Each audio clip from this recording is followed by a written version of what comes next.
सर्वोच्च चेतना के रूप में शिव, अलास्य रूप और निराकार के पीछे का ज्ञान एक पल के लिए अपनी आंखें बंद करे, शिव की तस्वीर बनाए। आपके मन में क्या आता है? एक नीली त्वचा वाला योगी, कैलाश पर्वत पर ध्यान में बैठा हुआ, अर्धचंद्र, उसके बालों से बहती गंगा। यह एक छवि है, एक सुंदर छवि। लेकिन शिव किसी भी छवि से परे भी है। वे सिर्फ हमारे पूजे जाने वाले देवता नहीं हैं, बल्कि हर चीज के पीछे की चेतना है, जिसमें हम भी शामिल हैं। शिव पुराण में एक गहन शिक्षा है। यह बताती है कि शिव दो तरह से मौजूद है, सगुण, आकार के साथ निर्गुण। बिना आकार के कोई दोनों कैसे हो सकता है? समुद्र के बारे में सोचे। जब यह शांत और स्थिर होता है, वह निर्गुण शिव है। कोई आकार नहीं, कोई गति नहीं, बस शुद्ध स्थिरता, शुद्ध उपस्थिति। लेकिन जब एक लहर उठती है, वह सगुण शिव है। एक रूप उभरता है, इसमें आकार, ध्वनि और पहचान है, शिव की छवियों की तरह, जिन्हें हम जानते हैं और प्यार करते हैं। रूप निराकार से आता है और अंततः उसी में वापस लौट जाता है। शिव सागर और लहर दोनों हैं। यह केवल दर्शन नहीं है, इसका हमारे लिए वास्तविक अर्थ है, क्योंकि हम भी दोनों दुनिया में रहते हैं। हमारा एक रूप है, एक शरीर, एक व्यक्तित्व, एक नाम। लेकिन हमारे अंदर गहराई में कुछ और है, कुछ ऐसा जो नहीं बदलता। हम इसे मौन के क्षणों में, गहरे प्रेम में या विस्मय में महसूस करते हैं। वह स्थिर उपस्थिति हमारा अपना निर्गुण स्वभाव है। शिव अपनी सर्वोच्च समझ में, वह है सर्वोच्च चेतना।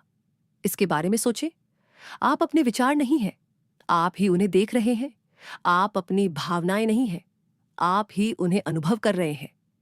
हर चीज के पीछे वह मौन जागरूकता, यही शिव अपने निराकार स्वभाव में दर्शाते हैं।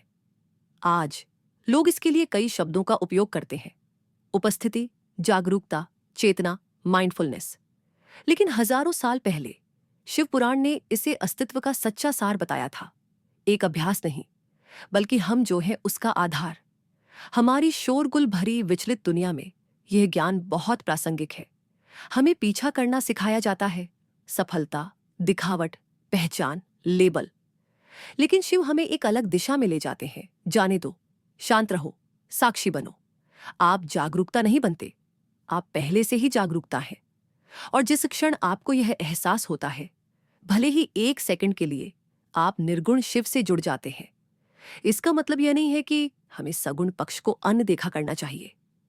आकार वाले शिव, ध्यान करने वाले तपस्वी, नृत्य करने वाले नटराज, दयालु पिता, हमें ऐसे प्रतीक देते हैं जिनसे हम जुड़ सकते हैं।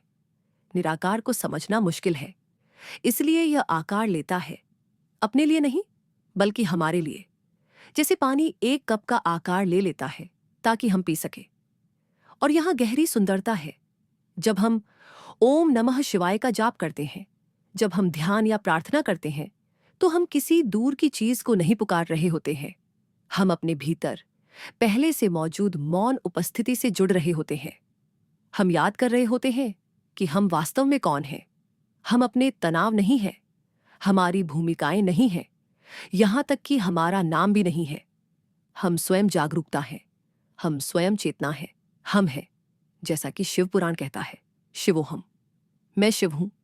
तो चाहे आप शिव से एक दिव्य रूप के रूप में जुड़े या विचार और समय के पीछे निराकार स्थान के रूप में, दोनों सत्य हैं, दोनों पवित्र हैं। लेकिन निराकार शिव, वह शांत, हमेशा मौजूद जागरूकता, हमेशा आपके साथ है। अभी, इस क्षण में, इस सांस में, इस यात्रा में मेरे साथ जुड़ने के लिए धन्यवाद। अगले वीडियो में हम शिव के ब्रह्मांडीय नृत्य, तांडव और हमारे दैनिक जीवन में इसका क्या अर्थ है, इस पर चर्चा करेंगे। तब तक शांत रहे, जागरूक रहे, शिव बने।